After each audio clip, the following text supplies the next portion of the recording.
Red FM.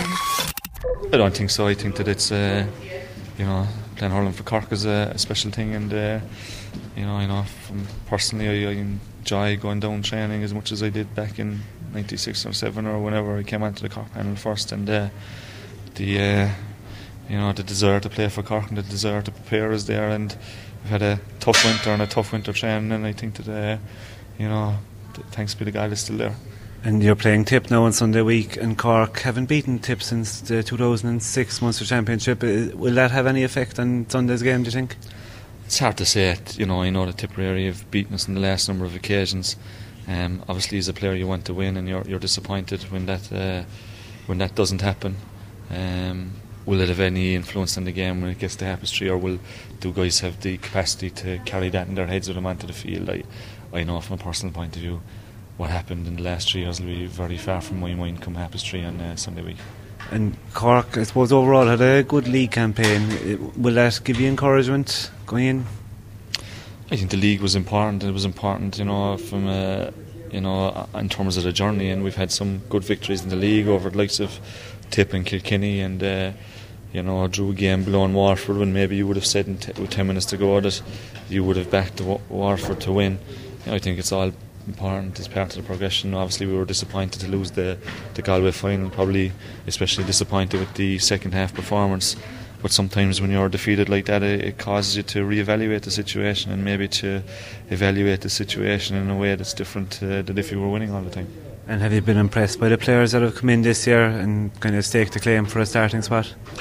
Well, the thing that's great about, and it's probably great about the game all over the country, and great about, I don't think Cork is any different, that the hunger that's there with people who they just want to be part of it, and I think that adds pressure on everybody, and that pressure can only be a positive thing, that they want to play, they want to be part of it, and they want to start, and that's a healthy thing. And how much of a benefit has it been that Dennis Walsh has had a full winter and spring to work with you this year compared to last year when he just came in before the league game against Kilkenny? Well, that was a tough thing for Dennis to do last year. I think it's probably logical to say that, and it's very logical to say that if you've got a full year to prepare for something, that you're in a better position than you did coming in the circumstances that Dennis did last year, and he's had his time to spend with the team, and if you like, put his stamp on the team, and hopefully that'll all be a very positive thing come Sunday week.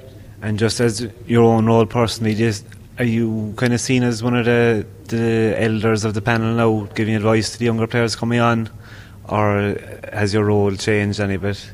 I don't know. I think, I'm a certain type of fella, and I don't know, will that ever change? Having said that, I'd suppose maybe try and anybody that would ask me for a bit of advice, I'd give it to them as honestly as I could, and maybe certain times I'm guilty as well, maybe for giving advice when they're not looking for it, but anyway, so be it. And I suppose that has always made you kind of a divisive figure and maybe a target for opposing fans. Is that something you just block out when the whistle goes, or do you hear the shouts from the terraces? I think every player that's going out on Sunday week, be he player, referee, whatever, it's part of the game, and it's part of playing in big stadiums. You look at any sport in the world, it's just part of it, is that you're getting stick.